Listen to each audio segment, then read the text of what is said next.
DKV Raja's ஊடக நேயர்கள் அனைவருக்கும் செல்வி மோகனின் அன்பான வணக்கம். இன்றைக்கு நமது சிறப்பு நேர்காணல்ல சிறப்பு விருந்தினராக தொலைபேசி வாயிலாக நம்மிடையே இணைந்திருப்பவர் பட்டியல் மாற்ற தலைமை ஒருங்கிணைப்பாளர் மதிப்புக்குரிய ஐயா திரு கண்ணுசாமி தேவேந்திரர் அவர்கள். வணக்கம் ஐயா. வணக்கம்மா. வணக்கம். நல்லா இருக்கீங்களா? நல்லா இருக்கேன் ஐயா. நீங்க எப்படி இருக்கீங்க? நீண்ட நாட்கள் ஆயிடுச்சு உங்கள்கிட்ட உரையாடி.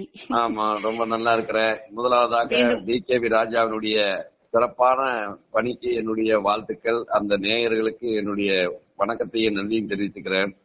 நிச்சயமாக அவங்க எல்லாம் அந்த நேயர்கள் இல்லாம நம்ம இல்ல. ஏன்னா நம்மளுடைய பதிவுகள் ஒன்னொன்னையும் அவங்க பாத்துக்கிட்டு தான் இருக்காங்க, வாழ்த்திக்கிட்டு இருக்காங்க. அது போல உங்களுடைய பணிகளையும் உங்களுடைய பதிவுகளையும் பார்த்து உங்களையும் வாழ்த்திக்கிட்டு தான் இருக்காங்க. மீண்டும் உங்களை சந்தித்து உரையாடுவதில் மிகவும் மகிழ்ச்சி ஐயா. நம்ம நேரடியாக விஷயத்துக்கு போயிடலாம். தொடர்ந்து பட்டியல் மாற்றத்திற்காக ஆங்காங்கே ஆர்ப்பாட்டங்கள் போராட்டங்கள் அப்படின்னு நடத்திட்டு இருந்தீங்க இல்லையா? இப்போ சமீபத்துல தமிழகம் முழுவதும் தேவேந்திர குல வேளாளர் மக்களை ஒன்றிணைத்து கருப்பு கொடி கண்டன ஆர்ப்பாட்டம் நடத்த போறோம் அப்படின்னு அறிவிச்சிருக்கீங்களே, இது சாத்தியப்படுமா? இது எந்த அளவுக்கு வெற்றியை தரும்னு நினைக்கிறீங்க? வெற்றி தருமா தராதா என்ற கேள்விக்கு இடமில்லை. வெற்றி பெற வேண்டும் என்ற நம்பிக்கையோடு பயணத்தை தொடர்ந்து நான் நடத்தி கொண்டிருக்கின்றேன். அதாவது போராட்டம், ஒரு உரிமைக்கு போராடணும். போராடாமல் உரிமை பெற முடியாது. போராளிகள் தோற்றதாக வரலாறு கிடையாது. இப்ப இந்த சுதந்திர போராட்டம் எப்படி வந்தது, அது எப்ப கிடைச்சதுங்கிறதெல்லாம் தாண்டி சமீப காலமாக நம்மளுடைய இந்த ஜெனரேஷன் அறிந்த சில உண்மைகளை நான் சொல்றேன். அதாவது இன்னைக்கு உதாரணமா பாட்டாளி மக்கள் கட்சியை சேர்ந்த வன்னியர் சமுதாயத்துக்காக பெரியவர் ஐயா ராமதாஸ் அவர்கள் தனி இடஒதுக்கீடுக்காக எங்களை பட்டியல இருந்து பிசில இருந்து எம்பிசில சேர்க்கணுங்கிறதுக்காக எல்லாம் போராடினாரு. அந்த போராட்டத்துல எத்தனை உயிர் பலியானதுங்கிறது எல்லாருக்கும் தெரிஞ்ச விஷயமே. அந்த போராட்டத்தை உடனே வெற்றி பெறல. அந்த போராட்டத்தினுடைய விளைவுதான் இன்று ராமதாஸ் அவர்கள் ஐயா ராமதாஸ் என்ற பெயர் வாங்கியிருக்காரு. அதாவது அந்த மக்களுடைய உணர்வுகளை புரிந்து கொண்டு அந்த மக்களுடைய கோரிக்கையை எடுத்து போராடி கொண்டிருந்தார். அவர் ஆரம்பத்துல நான் ஒரு சாமானியன் தான், இருந்தாலும் அவரோட என்ன ஒப்பிட முடியாது. ஆரம்பத்துல ஒரு அரிக்கன் லைட்டை கையில பிடிச்சிட்டு ஒவ்வொரு ஊரா போய் அவர் மக்களை ஒன்று திரட்டினார். அப்படி திரட்டிதான் இன்றைக்கு இந்த நிலைக்கு வந்திருக்காங்க. அதே மாதிரிதான் போராட்டம் இப்ப நான் ஒவ்வொரு மாவட்டங்கள்ல அங்கங்க கூட்டம், ஆர்ப்பாட்டம், அரங்க கூட்டம், பொதுக்கூட்டம் இப்படி போட்டு மக்களை ஒரு விழிப்புணர்வு செய்ய வைத்து அதே சமயத்துல பொதுமக்கள் மத்தியிலே இந்த செய்தியை கொண்டு போனது மட்டும்தான் பட்டியல் மாற்ற இயக்கத்தினுடைய சாதனைங்கிறது நான் தெளிவா சொல்றேன். இதை தாண்டி நான் இன்னும் ஒன்று சாதிக்கல. ஆனால் இந்த போராட்டங்கிறது வெறும் ஆர்ப்பாட்டம் இதோட முடிஞ்சதுன்னா கோரிக்கை வெற்றி பெற முடியாது. அதாவது ஒரு ஊர்ல லைட் வரலன்னா, அந்த ஒரு வாரம் கரண்ட் இல்லைன்னா அந்த ஊர் மக்கள் எல்லாம் சேர்ந்து பார்த்து என்னடான்னா நேரா இபி ஆபீஸ போய் கேரப் பண்ணுவாங்க. இல்ல நம்ம கேக்குறது என்னன்னா, இது சாத்தியப்படுமா? மக்கள் இதுக்காக முன்னின்று நடத்துவதற்கு வர்றாங்களா, தயாரா இருக்காங்களா மக்கள்? இல்ல, சாத்தியப்படும் என்ற நம்பிக்கையில தான் இது இந்த போராட்டத்தை நான் அடுத்த கட்டம் இதுவரையிலும் ஆங்காங்கு கூட்டம் போட்டேன். இப்ப தமிழ்நாட்டில் இருக்கிற அத்தனை தேவேந்தர்களும் இந்த போராட்டத்தில் கலந்து கொள்ள வேண்டும் என்ற அழைப்பு கொடுத்து அவர்களுடைய உணர்வுகளை அரசாங்கத்துக்கு புரிய வைக்க வேண்டும், பதிய வைக்க வேண்டும் என்பதற்காக இந்த அழைப்பு கொடுத்திருக்கின்றேன். நிச்சயமாக இதற்கு முன்பாக இருந்தது போன்று மக்கள் அமைதியா இருக்க மாட்டாங்க. இந்த அறிவிப்பு கொடுத்ததுக்கு பிறகு தமிழ்நாட்டில இருந்து எல்லா மாவட்டங்கள்ல இருந்து கிராமத்துல இருந்து எல்லாம் எனக்கு போன் பண்ணி, ஐயா அந்த வாசகங்களை எனக்கு நீங்க அனுப்புங்க, நாங்க அங்கங்க போஸ்டர் எல்லாம் ஒட்டுறோம், கருப்பு கொடி கட்டுறோம், டிஜிட்டல் பேனர் வைக்கிறோம்னு சொல்லியிருக்காங்க. ஆகவே போராட்டம் அறிவிப்பது, அந்த போராட்டத்தை முடிவு செய்து நாம் அறிவிக்கின்றோம். வெற்றி பெறுவது பெறாதது மக்களுடைய கையில தான் இருக்கு. ஆக எனக்கு இந்த கருப்பு கொடி போஸ்டர் ஆர்ப்பாட்டத்துல எனக்கு ஒரு நம்பிக்கை இருக்கின்றது. நிச்சயமாக மக்கள் தமிழ்நாடு முழுவதும் இந்த 6/6/2025 அன்று இந்த அரசுக்கு கண்டனம் தெரிவிப்பார் என்ற நம்பிக்கை இருக்கின்றது. அந்த நம்பிக்கையின் அடிப்படையிலே நான் அழைப்பு கொடுத்திருக்கின்றேன். நிச்சயமா வெற்றி பெறுவோம். ஆனா பட்டியல் மாற்றம் தற்போது மந்தமான நிலையிலேயே இருக்கு அப்படின்றதான் வெளியில பேச்சு அடிபடுது. தொடர்ந்து இணையத்திலையும் நிறைய பதிவுகளையும் பார்க்க முடியுது. அது போல குறிப்பா பார்த்தோம்னா பட்டியல் மாற்ற தலைமை ஒருங்கிணைப்பாளராக இருக்கக்கூடிய ஐயா திரு கண்ணுசாமி ஐயா அவர்கள் தொடர்ந்து இத பத்தி வீடியோ மட்டும்தான் போட்டுக்கிட்டு இருக்கிறாரு, வார்த்தை ஜாலம் காமிச்சுக்கிட்டு இருக்கிறாரு, ஒரு ரிசல்ட்டும் இல்ல அப்படின்ற மாதிரி உங்களை பத்தி கிண்டலும் கேலியுமான பதிவுகளையும் நம்ம பார்க்க முடியுது. இத பத்தி நீங்க என்ன நினைக்கிறீங்க? நான் என்னுடைய லட்சியத்துல நான் வளர்ந்து விட்டேன் என்று நான் எடுத்துக்கிறேன். ஒருத்தர் எப்ப கிண்டல் கேலி பண்றாங்களோ 4 பேரு வேண்டியவங்க இருப்பாங்க, 4 பேரு வேண்டாதவங்க இருப்பாங்க.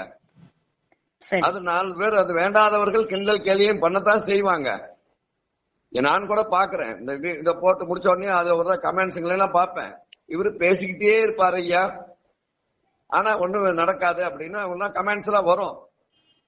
பட் இதெல்லாம் நாம கடந்து போகணும். இந்த மாதிரி கிண்டல் கேலி செய்கின்ற அந்த சகோதரர்கள் இந்த பட்டியல் மாற்றத்திற்காக அவர்களுடைய அர்ப்பணிப்பு என்ன என்பதை இதன் வாயிலாக நான் கேட்டுக்கொள்கின்றேன்.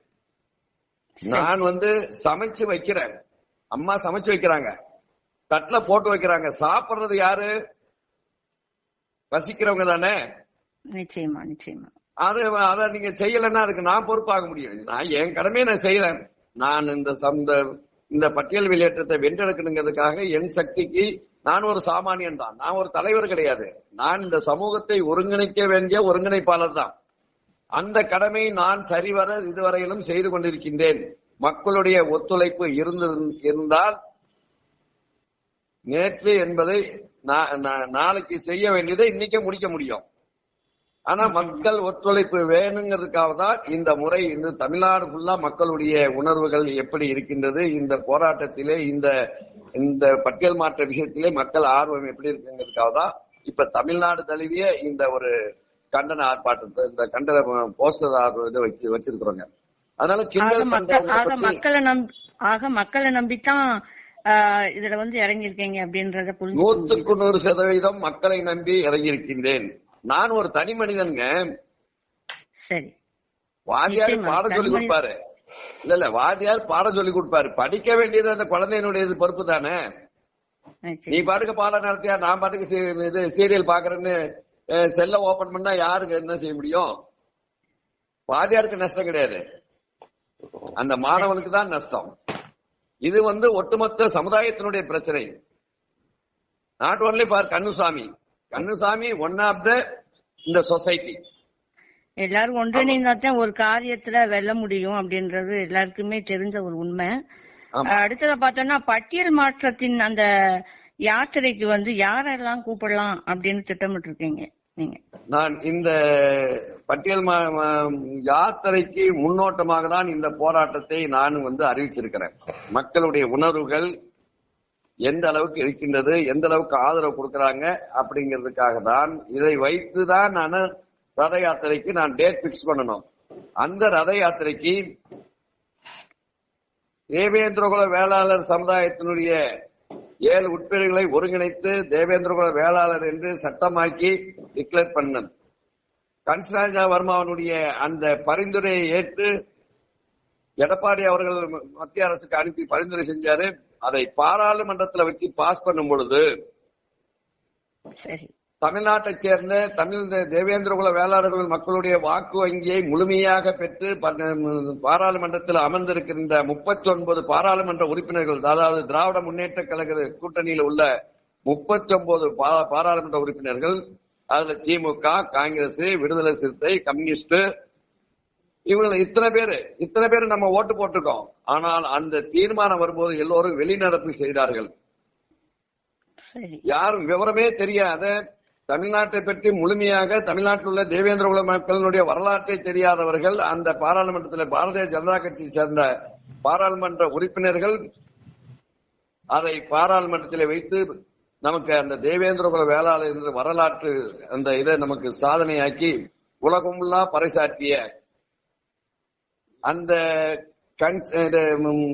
பாரதிய ஜனதா கட்சியினுடைய தலைவர், அதாவது குறிப்பா அமித்ஷாவை அழைக்கலாம்னு நாங்க திட்டமிட்டுள்ளோம். காரணம், இந்த பெயர் மாற்றத்துக்கு முழுமையான முறையில ஒத்துழைச்சு இது பண்ணது நட்டாஜி, அமித்ஷா அண்ட் மோடிஜி, இவங்க தான் இது பண்ணாங்க.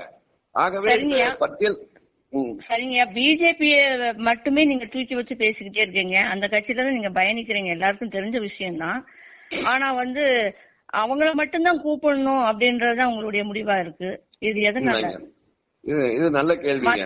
மத்த கட்சி தலைவர்கள் எல்லாம் கூப்பிடணுன்ற அபிப்பிராயம் இல்லையா? இது நல்ல கேள்வி, இது அருமையான கேள்வி. இதுக்கு நான் கொஞ்சம் சரியான பதில் கொடுக்கிறேன். அதாவது நான் பட்டியல் மாற்ற இயக்கம் உருவாக்கப்பட்டு தமிழ்நாடு ஃபுல்லா பட்டி தொட்டியில ஆர்ப்பாட்டம், பொதுக்கூட்டம், உண்ணாவிரதம், இந்த மாதிரி அரங்க கூட்டம் எல்லாம் போடும் பொழுது நான் அனைத்து கட்சிக்கும் அழைப்பு கொடுத்தேன். ஆனால் எந்த கட்சிக்காரர்களும் இதுவரையிலும் கடந்த 5 ஆண்டு காலமாக எந்த ஒரு ஆர்ப்பாட்டத்திலோ, எந்த ஒரு பொதுக்கூட்டத்திலோ, எந்த ஒரு உண்ணாவிரதத்திலோ எந்த அரசியல் கட்சிக்காரர்களும் கலந்து கொள்ளவில்லை. எதனால அவங்க கலந்துக்கலன்னு நினைக்கிறீங்க நீங்க? இல்ல நான் சொல்றேங்க, அவங்களுக்கு அதுல உடன்பாடு கிடையாது. ஆக இந்த எதுல உடன்பாடு கிடையாது? பட்டியலில் இருந்து இந்த மக்களை வெளியேற்றுவதில் உடன்பாடு கிடையாது. ஆக நம்ம மக்கள் எல்லாருமே ஓட்டு வங்கியாத்தான் பயன்படுத்தணும்னு நினைக்கிறாங்களா? 100% இந்த நிமிடம் வரவில்லை, நாளைக்கும் ஓட்டு வங்கியா பயன்படுத்தணுங்கிறதுனாலதான் நம்மளை பார்த்து ஏளனமா சிரிக்கிறானுங்க. பாஜக கட்சியும் நம்மள ஓட்டு வங்கியாத்தான் பயன்படுத்துறாங்களா? பாஜக கட்சியை பொறுத்த மட்டிலும் ஏற்கனவே நமக்கு வரலாற்று சிறப்பு வாய்ந்த ஒரு கதை பாராளுமன்றத்துல சட்டமாக்கி உலகமுள்ளா பறைசாற்றினது பாரதிய ஜனதா கட்சி. தேவேந்திரனுடைய வரலாறு, பண்பாடு, கலாச்சாரம், கட்டமைப்பை பறைசாற்றியது பாரத பிரதமர் மோடிஜி அவர்கள். அதுக்கு பிறகு பட்டியல் மாற்றத்துக்காக நாங்கள் பொதுக்கூட்டங்கள் போடும்போது எந்த கட்சிக்காரர்களும் அழைப்பு கொடுத்து வரவே இல்லை. ஆனால் தொடர்ந்து பாரதிய ஜனதா கட்சியை சேர்ந்த பொதுச் செயலாளர் பேராசிரியர் சீனிவாசன் அவர்களும் நம்மளுடைய சமுதாயத்தை சேர்ந்த இப்ப ஒவ்வொரு எலெக்ஷன்லயுமே குறிக்கிறதுக்கு மன்னிக்கணும், அதாவது ஒவ்வொரு எலெக்ஷன்லயுமே நாங்க தேவேந்திர குல வேளாளர் மக்களுக்கு பட்டியல் மாற்றத்தை பெற்றுத்தரோம் தான் பாஜகவும் சொல்லிக்கிட்டே இருக்காங்க. ஆனா அதற்கான முழுமையான தீர்வு இதுவரையும் கிடைக்கல. இதை எப்படி எடுத்துக்கிறது? நான் சொல்றேன், நம்மளுடைய போராட்டத்துல முழுமையா கலந்துகிட்டு எல்லா கூட்டங்களிலும் பேசியது பாரதிய ஜனதா கட்சியினுடைய மூத்த பொதுச் செயலாளர் பேராசிரியர் ராமசீனிவாசன், இந்த சமுதாயத்தை சேர்ந்த அருமை தம்பி பால கணபதி தேவேந்திரன், இவங்க 2 பேரும் தொடர்ந்து அனைத்து போராட்டங்களையும் கலந்துகிட்டாங்க. ஆனா எல்லா கூட்டத்திலையும் நாங்கள் பட்டியல் வெளியேற்றத்திற்கு உறுதுணையாக இருப்போம் என்று ஆணித்தரமாக அடித்து பேசிட்டு வந்தது உண்மை. அது இல்லை என்று மறுக்கவில்லை. இந்நாளைக்கு திமுக மத்திய அரசு அனுப்பிய அந்த கோப்புல திராவிட கட்சியினுடைய இன்றைய அரசு அதுல பரிந்துரை செய்தால் நிச்சயமா மத்திய அரசு நமக்கு பட்டியல் வெளியேற்றம் செய்து கொடுக்கும். இப்ப இடையூறு இருக்கிறது, தடையா இருக்கிறது தமிழ்நாடு கவர்மெண்ட், குறிப்பா ஸ்டான்லி முதலமைச்சர் அவர்கள் கையொப்பமிடவில்லை, அவர் ஏற்றுக்கொள்ளவில்லை. இதுதான் யதார்த்தமானது. அவர் அதை உடைக்கணும்னு சொன்னா மக்கள் சக்தி ஒண்ணு திரணும். திமுக அரசு தடையாக இருக்கிறதுங்கிறத ஆணித்தரமா சொல்லுவேன். தொடர்ந்து பாஜகவுக்கு ஆதரவாக பேசி வரக்கூடிய திரு கண்ணுசாமி தேவேந்திரர் ஐயா அவர்கள் சமீபத்துல பாத்தீங்கன்னா ராமநாதபுரம் மாவட்டம் முழுவதும் பாஜக கட்சியில பயணிக்கக்கூடிய தேவேந்திர குல வேளாளர் உறவுகள் சுவரொட்டிகள் ஒட்டியிருந்தாங்க. யார் அந்த சார் அப்படின்னு. பாஜக கட்சியில இருந்து தேவேந்திர குல வேளாளர் மக்கள் வெளியேறாங்களா? கிடையாதுமா. இது எல்லா கட்சியிலுமே இந்த மாதிரி உள்கட்சி பூசல்கள் எல்லா கட்சியிலும் இருக்கும். இப்ப திமுகவில் இருக்கு, அண்ணா திமுகவில் இருக்கு, கம்யூனிஸ்ட்ல இருக்கு, காங்கிரஸ்ல எல்லாம் பார்க்காத ஒரு போராட்டம் இந்த ராமநாதபுரத்தில் இருக்க தேவேந்திரன் போராடவில்லை. அவனுடைய உரிமைக்கு அவன் குரல் கொடுக்கிறான். அவர்களுடைய உணர்வுகளும் அவங்கள ஆர்வமும் சரி, அது நியாயம். அதை தவறுன்னு சொல்ல முடியாது. அதை நான் நியாயம் என்று 100% ஏற்றுக்கொள்கின்றேன். அதே சமயத்துல இது ஜனநாயக நாடு, ஜனநாயகத்தை மையப்படுத்தி நடத்துகின்ற ஒரு அரசியல் கட்சி. அனைவருக்கும் பங்களிப்பு கொடுக்கணுங்கிறது ஒரு விதி. அதன் அடிப்படையில இதுவரையிலும் எந்த அரசியல் கட்சியாவது தமிழ்நாட்டில், நான் கேட்கறத இந்த இதை மட்டும் கொஞ்சம் குறுக்கிடாம இருங்க, எந்த அரசியல் கட்சியாவது தமிழ்நாட்டில் தேவேந்திரனுக்கு ஒரு அங்கீகாரம் கொடுத்ததா நீங்க சொல்லுங்க. பேர் மட்டும் அறிவிச்சா போதுமா? அதற்கான முழுமையான தீர்வு இன்னும் கிடைக்கலன்றத மக்களுடைய ஆதங்கமா இருக்கு. இல்ல அதைத்தான் சொல்ல வர்றேன். சொல்லுங்க. அதாவது இதுவரையில் எந்த கட்சியும் இந்த தேவேந்திரன் ஒரு அரசியல் பாதையில அங்கீகரிக்கவே இல்லை. அப்படி இருக்கும் போது என்னடானா, நீங்கள் பெயர் மாற்றம் செய்து கொடுத்தது மட்டும் அல்லாமல் இப்பொழுது தேவேந்திரனுக்கு பொதுச் செயலாளர் பதவி கொடுத்திருக்கிறாங்க.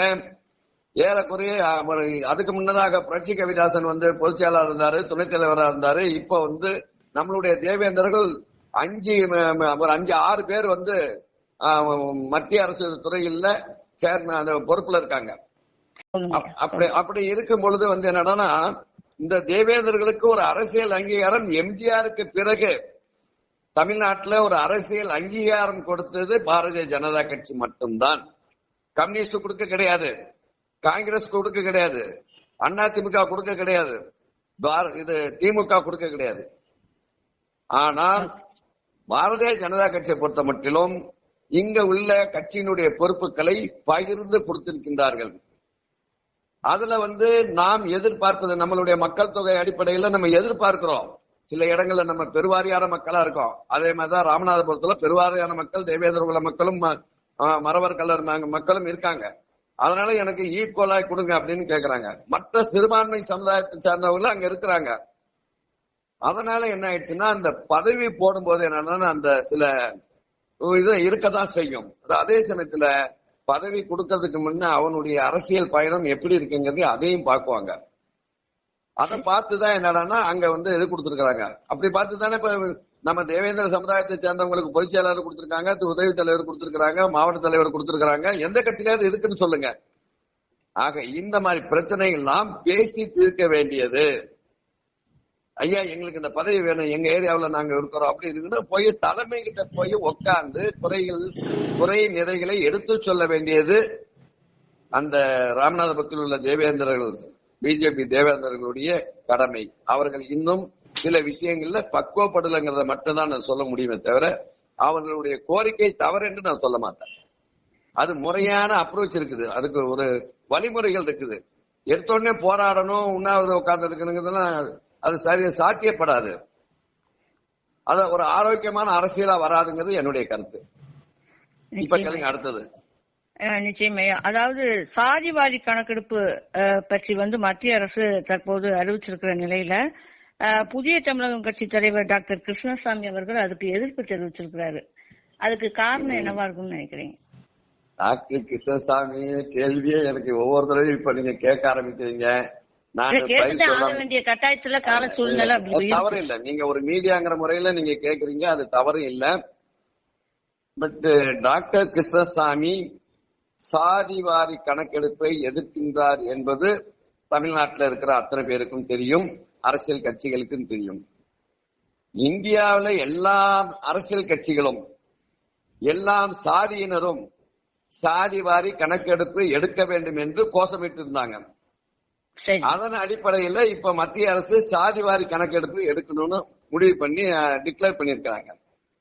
ஆனா அவரு டாக்டர் கிருஷ்ணசாமி ஏன் இதை எதிர்க்கிறார் என்பது அவருக்கு மட்டும் தெரியும், அவருக்கு மட்டும்தான் தெரியும். உங்களுக்கு தெரியாது, உங்களுக்கு தெரியாது. ஆனா அவரோட எதுக்கு, அதாவது அதுல ஏதாவது ஒரு நோக்கம் இருக்கணும் இல்லையா? அதுல உள்நோக்கம் இல்லாமல் அவர் எதிர்க்கவில்லை. அதாவது சாதிவாரி கணக்கெடுப்பு எடுத்தாச்சுன்னா இன்னைக்கு 3% கொடுக்கப்பட்ட அறிஞர்களுடைய பர்சன்டேஜ் குறையும். அதே மாதிரி தேவேந்திர குல வேளாளர்களுடைய அந்த 1.5 கோடி தேவேந்திர குல வேளாளர் நம்ம சொல்லிட்டு இருக்கிறது இன்னைக்கு பெரும்பான்மையான மக்கள் கருணாநிதி முதலமைச்சரா இருந்த பொழுது தாழ்த்தப்பட்ட சமுதாயத்தை அத்தனை பேரையும் கந்தசாமி, சின்னசாமி, பெரியசாமி, முனுசாமி எல்லாத்துக்கும் ஒரே சாமியா இருக்கணும் அப்படின்னு சொல்லி ஆதி திராவிடன் சர்டிபிகேட் கொடுத்தாரு பாருங்க. அந்த நேரத்துல குழந்தைகள் படிக்கிறதுக்காக ஆதி திராவிடன் நிறைய பேர் சர்டிபிகேட் வாங்கியிருக்காங்க. இன்னும் அந்த சர்டிபிகேட்டை மாத்தல. ஆக அந்த இடத்துல தேவேந்திர குல வேளாளர்களுடைய ஸ்ட்ரென்த் குறைச்சு காட்டுறாங்க. இப்ப சாதிவாரி கணக்கெடுப்பு எடுத்தாச்சுன்னா 3% வாங்கிக்கிட்டு இருக்கிற அறிஞர் மக்களுடைய அந்த பர்சன்டேஜ் கீழே குறையும்.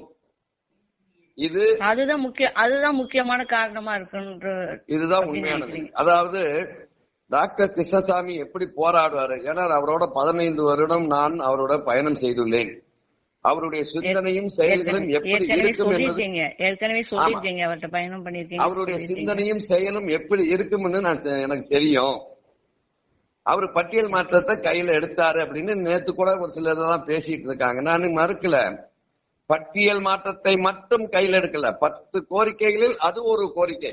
இன்னைக்கு 3% உள்ஒதுக்கீடுக்காக இவரு இவ்வளவு தூரம் போராடுறவரு, தேவேந்திர குல சமுதாயத்திற்காகவே நான் வாழ்ந்து கொண்டிருக்கிறேன் என்று சொல்லக்கூடிய டாக்டர் கிருஷ்ணசாமி அவர்கள் இதை தனிச்சு இப்ப கூட நாளைக்கு 6ஆம் தேதி இந்த போராட்டம் இருக்கலாம். அவரு இதை அறிக்கை விடலாம். தேவேந்திரனுடைய நலன், தேவேந்திரனுடைய மதிப்பு மரியாதை காக்கப்பட வேண்டும் என்று சொன்னால், அவர்கள் சமுதாயத்தில் அந்தஸ்து பெற வேண்டும் என்று நினைத்தால் அவர் கண்டிப்பா இது கிருஷ்ணசாமி அவர்கள் இதை ஆதரிக்கலாம். ஆனால் அவர் நிச்சயமாக இதை செய்ய மாட்டார். எல்லாருமே கிழக்க போனாங்கன்னா இவர் எப்பயுமே மேற்க போறவர். இவர் தனிச்சு எப்பயுமே ஒரு தனித்தன்மையை உருவாக்கணுங்கிறதுல ரொம்ப தெளிவா இருப்பாரு. ஆகவே இப்ப எல்லா கொஸ்டின் எல்லா பணிகளையும் விட்டுட்டாரு. இப்பொழுது இந்த 3% கையில எடுத்துக்கிட்டு அவர் போறாரு. அது அவருடைய கட்சியினுடைய, அது கட்சி தலைமையில் இருக்கிறவங்க தான், கட்சியில இருக்கிற உறுப்பினர்கள் தான் கேட்கணும். ஏங்க அந்த கட்சியில தேவேந்திரன் இருக்காங்க இல்லையா, ஏங்க பட்டியல் மாற்றத்துக்காக நீங்க தனியா அந்த கோரிக்கையை வச்சு நீங்க இப்ப மாஞ்சோலை இஷ்யூக்காக தொடர்ந்து போராடணும் இல்ல, அந்த மாதிரி ஏன் பட்டியல் மாற்றத்துக்காக போராட மாட்டேங்கிறாங்க? 10 கோரிக்கையில ஒரு கோரிக்கையா தானே வைக்கிறாங்க. நான் மாநாடு போட்டா அதை போட்டேன் இதை போட்டேன்னு சொல்றதெல்லாம் வேற. இப்ப கன்னிசாமியை கேக்குறாங்க, ஏங்க நீங்க அங்க எது நடக்குது இங்க நடக்குது இதை பத்தி எல்லாம் நீங்க கேட்கவே மாட்டேங்கிறீங்க. ஆனா பட்டியல் மாற்றத்தை மட்டும் நீங்க இது பண்றீங்களா? மத்த சமுதாய பிரச்சனைகள் எல்லாம், சமுதாய பிரச்சனைகள் எல்லாம் நான் கடந்து வந்துட்டேன். இப்போ இருக்கிறது இந்த மக்களுக்கு ஒட்டுமொத்த சொல்யூஷன் என்னன்னா பட்டியல் மாற்றமே. அதுக்காக அதை மட்டும் நான் எடுத்து பயணம் செய்யறேன். ஏன் அதை கிருஷ்ணசாமி அவர்கள் செய்ய மாட்டேங்கிறாரு தான் என்னுடைய கேள்வி. பட்டியல் மாற்றத்துக்காக தொடர்ந்து எண்ணற்ற போராட்டங்கள் செய்யறவரு இதுக்கு ஏன் தனிப்பட்ட முறையில் தொடர்ந்து போராட்டம், ஆர்ப்பாட்டம், மறியல், அது எத்தனையோ இது இருக்குல்ல, அதை ஏன் செய்ய மாட்டேங்கிறாரு? ஏன் செய்ய மாட்டாரு அப்படின்றத உங்கள்கிட்டயே நாங்க கேள்வி கேட்கிறோம். அது எதுவா இருக்கும் அப்படின்றது உங்களோட இந்த கேள்வியை நீங்க கேட்ட கேள்விக்கு நான் சொல்லிட்டேன். தமிழ்நாடு ஃபுல்லா, இந்தியா ஃபுல்லா சாதிவார கணக்கெடுப்ப அனைத்து கட்சிகளும் ஆதரித்து உள்ளது. சரி. ஆனால் தென் மாவட்டத்தில ஒரு சிறிய ஒரு அளவுல ஒரு இதை வச்சுக்கிட்டு நடத்தக்கூடிய டாக்டர் கிருஷ்ணசாமி அவர்கள் இதை எதிர்க்கிறார் என்று சொன்னால் ஏன் எப்படி எதிர்க்கிறீங்க? அதுக்குதான் நான் விளக்கம் கொடுத்திருக்கிறேன். பட்டியல் இந்த எஸ்சி சமுதாயத்துல பட்டியல் இருக்கிற சமுதாயத்தினுடைய கணக்கெடுப்பு எடுத்தா அருந்ததியர் சமுதாயத்தினுடைய அந்த 3% குறைக்க வாய்ப்பு உள்ளது. அதே சமயத்தில் இந்த 3% பத்தி வேற யாராவது எடுக்கிறாங்களே? எத்தனை தலைவர் இருக்காங்க? இவர் அந்த 3% அவர் மட்டும்தான் எடுப்பாரு, அவர் மட்டும்தான் போராடுவார். மற்றவங்க யாரும் போராட மாட்டாங்க. ஏன்னா அதை பத்தி கவலை கிடையாது. அப்ப நம்ம மக்களின், அதாவது தேவேந்திர குல வேளாளர் மக்களின் பட்டியல் மாற்றத்திற்கான அந்த ஈடுபாடு அவர்கிட்ட இல்ல அப்படின்னு சொல்ல வரீங்க? ஈடுபாடு கிடையாது.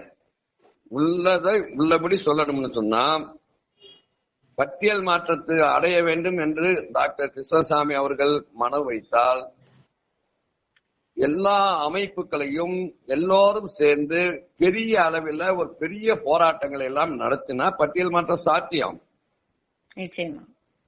பேசிக்க நான் பட்டியல் 10 கோரிக்கை வைக்கிறீங்க. இப்ப மாநாடு போட்டேன்னு சொன்னாங்க. அந்த மாநாட்டுல எவ்வளவு பேர் வந்தாங்க, எத்தனை கோரிக்கை அதுல வச்சிருந்தாங்க? அதுல ஒரு கோரிக்கை 10ல ஒண்ணுதாங்க.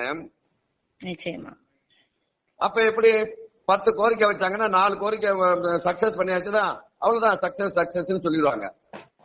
இது தொழிற்சங்கவாதிகளுக்கு தான் தெரியும். மக்கள் சக்தியை மிஞ்சியது எதுவுமே இல்ல.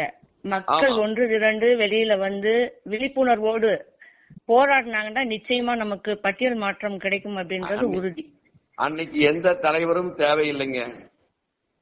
மக்கள் உறுதியோடு இறங்கி தெளிவோடு தன்னுடைய உரிமைக்கு போராட களத்தில் என்று இறங்குகின்றார்களோ அன்று அவர்கள் உரிமையை மீட்டெடுக்க 100% வாய்ப்புள்ளது. அதை அந்த மக்களை உற்சாகப்படுத்துவதற்காக தான் படிப்படியான போராட்டங்களை நான் எடுத்துக்கொண்டு வருகின்றேன். இப்பொழுது தமிழ்நாடு தழுவிய ஒரு எந்த விதமான சேதாரம் இல்லாம நம்மளுடைய உணர்வுகளை அரசாங்கத்துக்கு தெரியப்படுத்துறதுக்காக தான் 1936 6/6/1936 நம்மளை எஸ்சில சேர்த்தாங்க. அதே நாள் 6/6/25 2025 ஒரு கண்டனம் இந்த அரசாங்கத்துக்கு தெரிவிக்கணுங்கிறதுக்காக தான் கிராமங்கள்ல கருப்பு கொடி ஏத்துங்க, டிஜிட்டல் பேனர் வைங்க, வால் போஸ்ட் அடித்து அங்கங்க நம்மளுடைய உணர்வுகளையும் நம்மளுடைய கண்டனத்தையும் தெரிவிக்க வேண்டும் என்று மக்களுக்கு அழைப்பை கொடுத்திருக்கின்றேன். அந்த அழைப்பை ஏற்று மக்கள் இன்னைக்கு எனக்கு நிறைய பேர் போன் பண்ணிட்டு இருக்காங்க. நிச்சயமாக இந்த போராட்டத்தை சக்சஸ் பண்ணுவாங்க. இந்த போராட்டம் சக்சஸ் ஆன பிறகு உடனடியாக நாங்கள் தேதி குறிப்பிட்டு அந்த யாத்திரைக்கு உண்டான தேதியை குறித்து அதை நான் அடுத்த கட்ட போராட்டத்தை நாங்க ஏற்பாடு பண்றோம். அப்பையும் எந்த விதமான சேதாரம் இருக்காது. இந்த மக்கள் இழந்ததுதான் அதிகம், இனி இழப்பதற்கு ஒன்றுமில்லை. இந்த யாத்திரைக்கான முன்னெடுப்பு மிகவும் சிறப்பு ஐயா. இதுவரை தங்களுடைய கருத்துக்களை, தங்களுடைய பதில்களை தெளிவாக மிகவும் அருமையாக எங்கள்கிட்ட எடுத்துரைச்சீங்க. தொடர்ந்து இது போன்று இன்னொரு நேர்காணல உங்களை சந்திக்கிறோம். உங்களுடைய யாத்திரை வெற்றி பெற DKV ராஜாஸ் ஊடகம் சார்பாக வாழ்த்துக்களை தெரிவிச்சுக்கிறோம் ஐயா. நன்றி. ரொம்ப நன்றி. வணக்கம். வாழ்த்துக்கள். தேங்க்யூ.